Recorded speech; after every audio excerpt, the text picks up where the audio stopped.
No. Oh wow! Oh, Wow! I thought we was going Ladies counterclockwise. I'm glad this female went. Right, ladies first. Right, ladies first. Oh, That's the reason why you went second. Oh.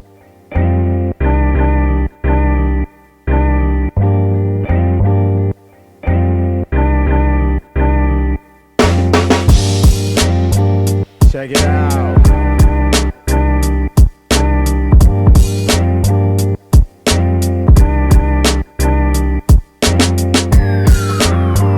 Check it out.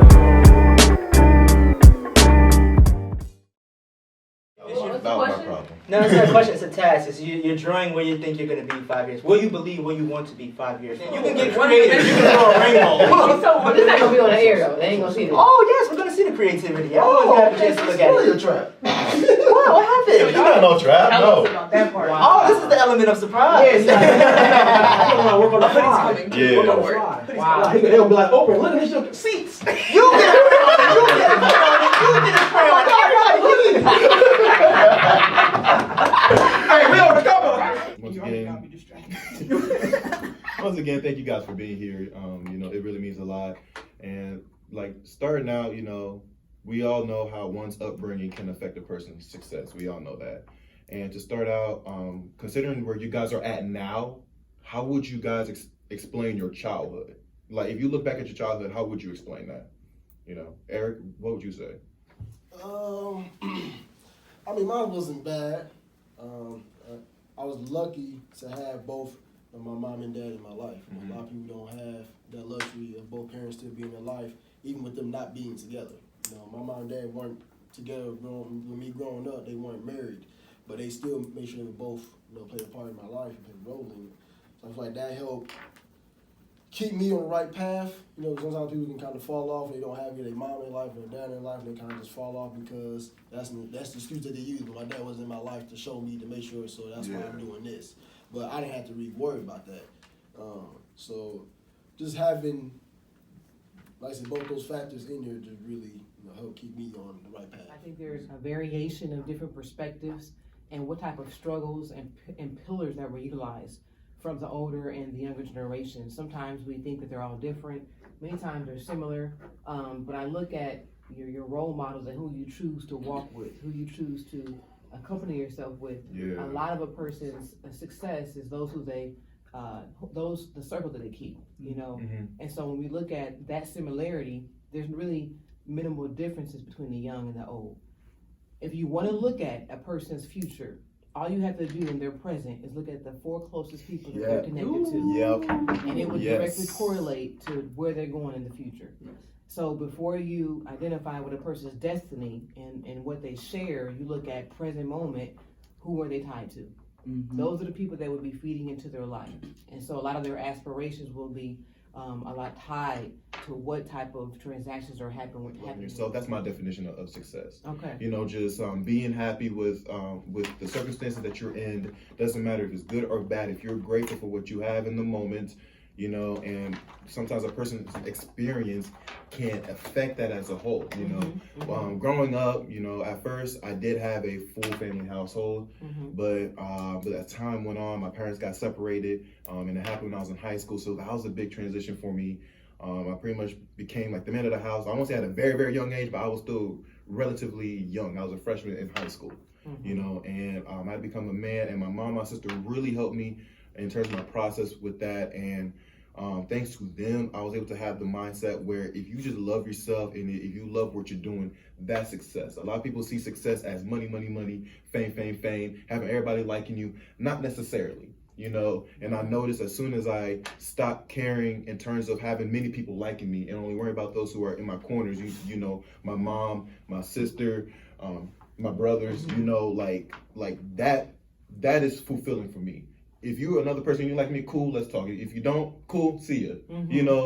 And that's just like the mindset that I learned to develop. And like along that way, I was able to develop my own goals, my own dreams, and I agree with that, Theo. I think love of the self is such a critical element of that journey and that process of being able to understand what I say is the gifts of what God has given you. Yes. So when we look at success, we can know thyself, but unless you have moved and grown to a place of being able to understand how self gives back to others. Yes. So for me, the ultimate place of existence is serving others, being able to utilize, as you're doing now, being able to share your story of triumph and going to tragedy to triumph, going from mishaps and being able to recognize those places in which you were able to overcome barriers and obstacles.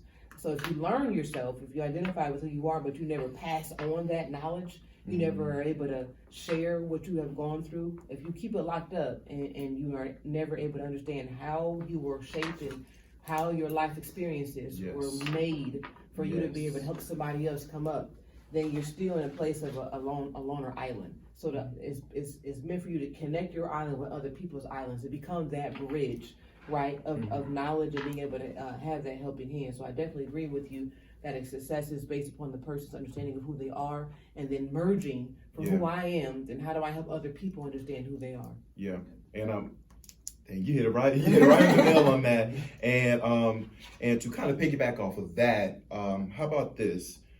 What fears and challenges that you guys had to go through in terms of your upbringing or from your childhood or even now in order to kind of keep going to chase after your goals? Does that make sense? Like what fears and challenges did you have back then that you have to overcome to be the person you are now and to reach your goals? And I know I talked to Shalon about this, and you told me about I think something that I've realized recently that I still am completely afraid of, and I still struggle with it, but I don't think I would be where I am today if I didn't overcome it in certain situations, is rejection. Yes. Oh my God. I struggle with accepting rejection. And I think it comes from, there's things that happen in your childhood and you kind of push in the back of your mind and you're like, I'm never going to think about that. But realistically, that's where that stuff comes from, of the feeling of being rejected. Growing up in a household with just me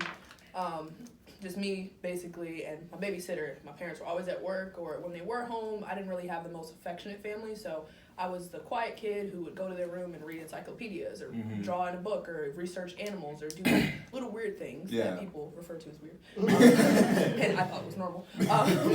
But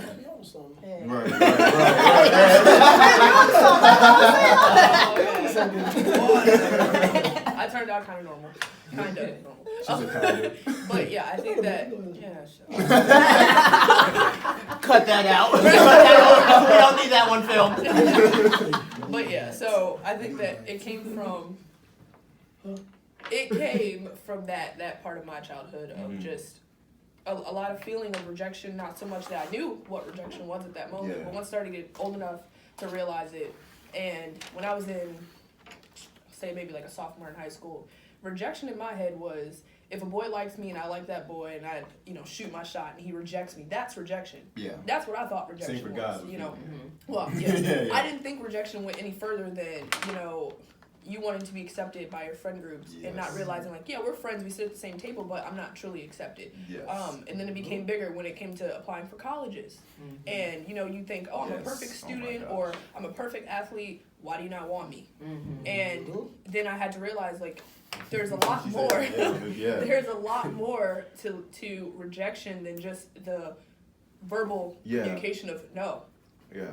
And I also grew up very spoiled. So that's another pice of it, is that I don't take rejection well because I never got told no. Yeah. And so,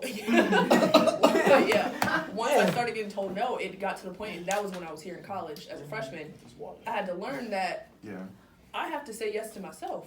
Yeah. And if someone says no to me, then that means just go do it yourself. Go get it yourself. If you want it that bad, prove to them that you deserve it and prove to them that you need that. And I think that rejection for me now it's still there, but it's on a small scale. And it puts me, sometimes I'll get rejected by something and not so much get told no or get pushed aside for someone else, but more so I won't feel like I was given the opportunity in a proper manner or I was given what I feel I fully deserved. And it'll kind of push me down, and I won't realize it. I'll go for weeks without realizing that I've been upset about this small bit of rejection. And I've noticed that rejection actually hurts me more than being does. disrespected. It does. It does. And I can't figure out why it is, but it About does. that, because rejection is a huge factor, but I think rejection is needed if we want to grow as a person for not just ourselves but also for the people around us. And one thing I like about Gary and even Eric is in sports is that you don't see no fear. And I want you guys, both of y'all, to kind of elaborate on that, because I talked to you like freshman year, sophomore year, and I asked you many times, like, do you get nervous? And you be like, no. And I'm like, do you get nervous? No. And I'm like, bro, how do you not get nervous, bro? Like, you at national, and like you at national, a bunch of dogs from the South, Texas, moving. And all of a sudden, Gary has straight his face, like, okay. Like, well, me, I'm nervous for him, and I'm not even running. Right. You know, and also same for you with wrestling, because I know wrestling is like very like physically intense. Yes. But yeah, when I see you wrestle, I see no nerves. I see like an animal, and I see like an animal. I'm gonna tell you behind that. So for me, I think I was afraid every single year until the year I won. So every single year I was afraid until the year I won. The thing I was most afraid of was not winning. Yes. So when I finally said, well, I don't care no more, I'm going to win. Yes. Yeah, I You was won. afraid no more and I won. Okay. And what happened was just that past years I always would overthink things and overanalyze stuff, because for me, like growing up, I come from a wrestling family. Like my great uncle was a wrestler from Indiana. He got third at state. My dad, state champ, cousin, state champ. So then I came along and never won state. I thought that was the end of the world. I'm like, dang, I'm supposed to try to be like them, and I didn't win. So that's a letdown. I let them down. So I knew going to college, it was like, okay, well, I'm gonna try and at least do better. You know, it's a clean slate, new season, new career. I'm gonna start over from the bottom and work my way up. So then every year when I would keep coming up short, I would go, man, like, why do I keep coming short? Like, I'm not understanding, like, I'm making progressions, I'm doing better in this in these areas, why am I still coming up short? So then, after coming to, so I said my fourth year, I can't go by, freshman junior years, no more, 5 years. So my fourth year at Tech, I was like, all right, man, I'm about to just wrestle. Like, forget it, I'm gonna go out and just wrestle, do my thing. Start out number 2 in the country, preseason. I ain't never placed at nationals ever, just qualified. So I'm like, how am I number 2 when I ain't never placed at all? Like, it's people that's placed that I'm hired. So, okay. So then some of that was kind of like, you would think that'd be motivation. Like, okay, you ain't never placed, you got seconds, you should be like, all right, cool, I'm feeling motivated. I was scared. I was just like, man, like, I'm number 2, so everybody expected me. Everybody expected me to not lose and to be that guy. So I'm like, can I do it? So the guy that I wrestled the most was the number 1 guy. And we wrestled prior years, and he's always beat me. So going into like that year, every time we wrestled, he beat me. So in my mind, I was like, all right, well, anybody that's lower than me is not beating me. The only person I should struggle with is the number 1 guy. So when it got to the point where I got to nationals, my mindset was, I'm just trying to place. Because I ain't never placed. I'm just trying to place, and that's my thing. So when I finally did place and made it to the second day, and it was in the semis, I'm like, all right, cool, like I placed. So then I'm like, well, now what's next, right? So I'm like, well, shoot, I might as well try to get to the finals. I'm already in the semi, I might try to get to the finals. I win, get to the finals. I'm like, all right, cool, I'm in the finals. Oh, I'm in the finals. I'm actually in the national finals. Like, this is great. So I'm just sitting thinking, like, man, this is. And like I said, I overthink a lot of things. I take a lot of things personal, a lot of things to heart. So what made me more nervous was that I was already kind of nervous because the guy I'm wrestling the finals, he beat me every time this season. So I'm like, all right, he beat me every time. So maybe this one time I actually get him, so I focus on that. But what made me more nervous is I had people supporting me that's always been supporting me, but actually showed more love. So for example, one of my boys I wrestled with growing up, he went to school in Missouri, D2, and wrestled. He redshirted that season. He drove from Missouri all the way to Iowa to come watch me wrestle in the finals. That's love. Yeah, he was like, all right, he made the finals. Like, all right, I'm gonna watch on TV. Showed up. Hey, what's good, E? I said, what? I said, you here? Yeah, I ain't gonna miss this. I said, you in the finals, and we talked about this. This is what we've been working towards. Right. I'm like, oh, he came all this way. I can't lose. So that's added more pressure. So it caused me to go out there and hesitate. And I hesitated, and by me hesitating, I lost. So when I lost, I was broken. Like, I wasn't gonna come back my 5th year. I was just gonna be done. Studies, and it's called cultural intelligence. And this is key for the audience, is that you had to know the environment that you had to be able to adapt. Yes. So you can have many layers of self, okay, but when you're in that audience and when you're in that environment, you have to know how to present yourself in a manner that will not be misconstrued because you were not knowledgeable of the individuals in that environment. So being able to learn how to be a listener, learning how to navigate and explore the environment, understand the setting, look at the norms, look at the customs that these people are used to. So you don't come in and inadvertently offend, not because you're being arrogant, but because you've not taken the time to understand some of the nuances of that culture. So we look at a term called cultural relativism, where you don't judge the culture by your standards, but you judge them by the standards that that culture has. Because oftentimes we use our own cultural background, our family norms, our racial norms, everything that we're accustomed to, but the people that we may be sitting next to may not have that same understanding. Yeah. And so rather than going there with just, this is just who I am, Yeah. it's better to sit back as the pupil, as a student, and learn first, and then you know how to navigate that environment. And that's critical when you're going to be exploring, and everyone here is trying to go up and up and up and up. And the higher you go up, that's the broader your audience is going to be. Yeah. So you really have to have a different level of what we call intercultural competence, learning how when you cross cultures, whether that be racial, whether that be gender, whether that be economic, you really have to learn how to take notes and be hyper vigilant when it comes to the differences between you and those that are there. Because those differences can cause conflict or can cause a misunderstanding of who you are, not because they were trying to or you were trying to, but you didn't take enough time to understand those differences before you move and engage that group of people. Yes. See, and I love what you said because we all come from different backgrounds, both family support, motherly support, using television as a support, and we all have different. Wow.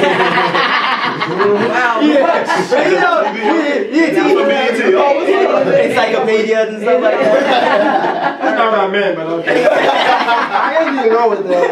When you said TV, I was like, all I was focused on was the TV because I used to do that too. Movies or something. Yeah. Yeah. But I find it's important for all of us to show that we all have different backgrounds, so people who's watching us today can realize that relate to anyone's story, any story that they can relate to and latch onto and see that their come up is actually not different, but actually the same as other people, and they can, not use our steps, but make their own steps in a way to overcome their come up. So I condemn and congratulate all y'all for being in the position that y'all are in today, and I congratulate y'all to continue to move forward because we're not stopping here. We're gonna keep on going. This is not our end destination. Even when we're passed on and gone, that's not our end destination. We got another dimension to live. We got another life to live. We have another world to live on. So it's important for us to talk like this and intellectually have conversations like this between each other so that we can learn from a wrestler, learn from a professor, learn from a female athlete, learn from an actor, learn from a model, learn from a cameraman. So we all have different perspectives of learning what people go through and how they overcome they come up. Because at the end of the day, I may have to face his come up in a year or so, or he may have to face mine. Just because he overcame his, I may have to face his in a couple of years from now. You know what I'm saying? Because our come-ups are not different. Like I said, we all face each other's come-up. I may have to face a come-up when my cousins be trying to come to my meet and be like, oh, nah, I don't know you. It just didn't happen yet. You know what I'm saying? So everyone's come-up is different, but at the end of the day, we all face the same challenges. It took so long, but we obviously had a good conversation because it was a great conversation. Part two or something. Man, so long. I'm like, okay, part two. The last thing we want you guys to do for us is just to introduce yourself. The introduction phase, we try to flip it around to make sure you guys don't know that y'all was on camera early. So we want you guys to introduce yourselves to the cameraman and just let me know, just first name and last name, that's it. And I'm going to be like, I'm going to start it off and I'm going to dish it off to you, and so on and so forth. Let me know when you're ready, Mr. Vic. I'm ready. All right, my name is Gary Springer, and I'm a co-host to the show The Come Up, and we have our guest on board, Mrs. Hi, I'm Shalonda Terry. I'm Eric Early. I'm Terry Shaw. And I am the other co-host, Theo White. And that is The Come Up. Thank you guys. Appreciate you guys. Thank you for taking the time. This is Vic. I'm the cameraman, the man behind the scenes. If you like the video, make sure you like, subscribe, and give them a follow at the Come You 9. Thank you.